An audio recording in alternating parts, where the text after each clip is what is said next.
Hello class, स्वागत है आपका इस ऑनलाइन क्लास में। क्लास आज मैं आपको पाठ 15 अधिकारी शब्द का रिवीजन कराऊंगी। इसको ध्यान से समझिए। अधिकारी शब्द की परिभाषा: वचन, भेद, लिंग भेद या कारक भेद के कारण जिन शब्दों से किसी प्रकार का भेद विकार नहीं होता है उन्हें अविकारी अथवा अव्यय शब्द कहा जाता है। जैसे आज, कल, यहाँ, वहाँ, धीरे, अब आदि। अविकारी शब्द 4 प्रकार के होते हैं। कौन कौन से? पहला क्रिया विशेषण, दूसरा संबंधबोधक अव्यय और तीसरा समुच्चय बोधक अव्यय, चौथा विस्मय बोधक अव्यय। क्रिया विशेषण: क्रिया विशेषण का अर्थ है वे शब्द जो क्रिया की विशेषता बताते हैं। जैसे निम्नलिखित वाक्य है कि बूढ़ा धीरे धीरे चलता है, तो धीरे धीरे क्रिया की रीति संबंधी विशेषता को बतला रहे हैं। वही इधर खड़ा है, इधर क्रिया के स्थान संबंधी विशेषता को बतला रहा है। तथा प्रिया बहुत बोलती है, तो बहुत क्रिया की परिणाम संबंधी विशेषता को बतला रहा है। इसकी परिभाषा है जो शब्द वाक्य में प्रयुक्त क्रियापद की विशेषता बताते हैं उसे क्रिया विशेषण कहते हैं।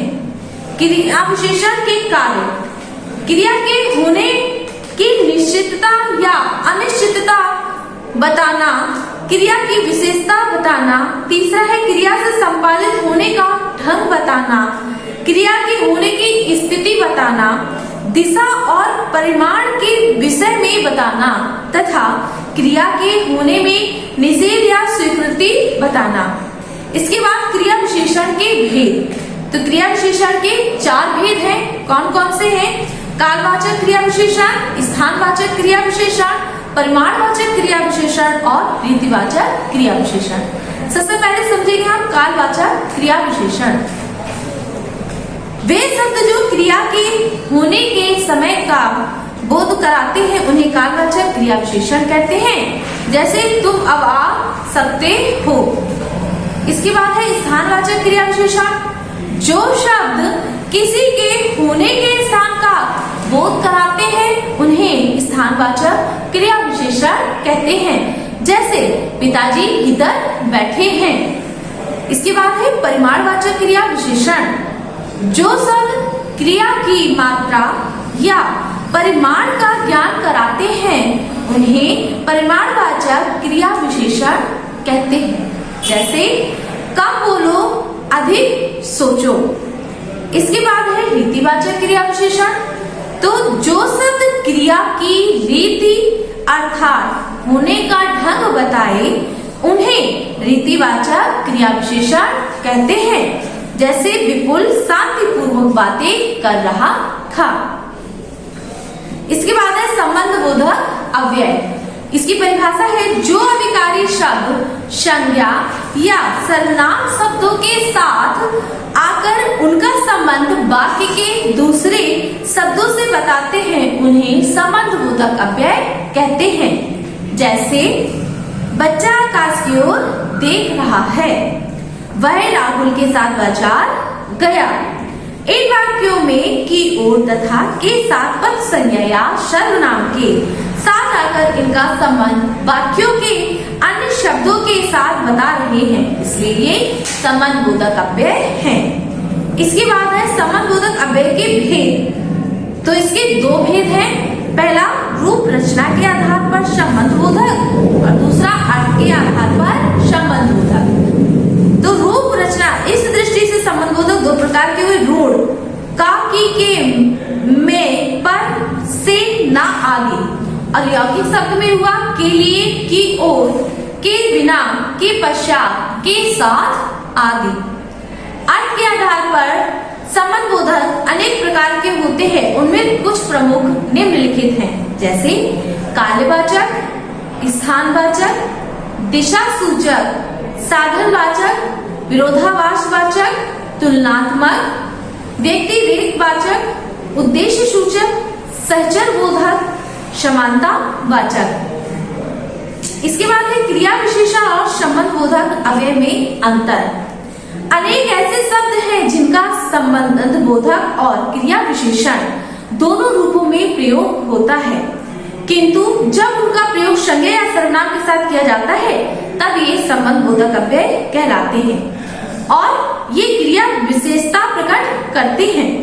जैसे क्रिया विशेषण और संबंध बोधक अव्यय के कुछ वाक्य, वे भीतर बैठे हैं, इसका संबंध बोधक वे कमरे के भीतर हैं, वे यहाँ रहते हैं और संबंध बोधक में वे हमारे यहाँ रहते हैं। समुच्चय बोधक अव्यय दो शब्दों वाक्यों या वाक्यों को परस्पर जोड़ने वाले अभिकारी शब्दों को समुच्चय बोधक या योजक कहते हैं।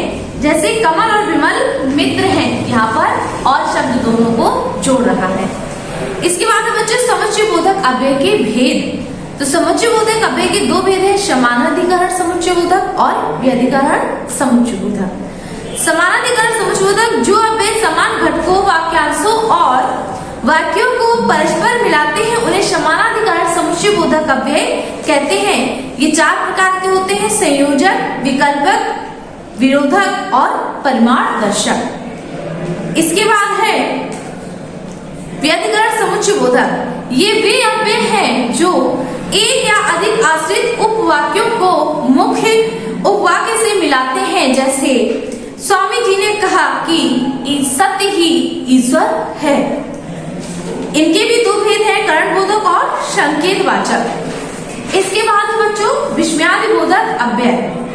वाक्य में प्रयुक्त जिन अव्यय शब्दों के द्वारा हर्ष, शोक, विस्मय, दुख, ग्लानि, लज्जा आदि भाव प्रकट होते हैं वे विस्मयादि बोधक अव्यय कहलाते हैं। जैसे शाबाश तुमने अच्छी बल्लेबाजी की, हाय मैं लुट गया, ये विस्मय सूचक शब्द है।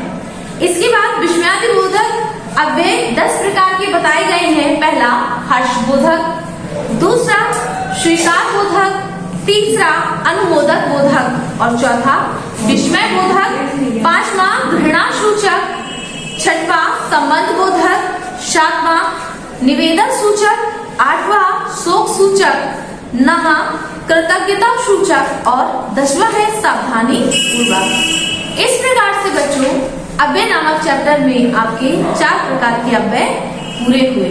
तो आशा करती हूँ कि आपको ये सभी प्रकार के अव्यय समझ में आ गए होंगे। बच्चों आज के लिए इतना काफी है। आप सभी का दिन मंगलमय हो।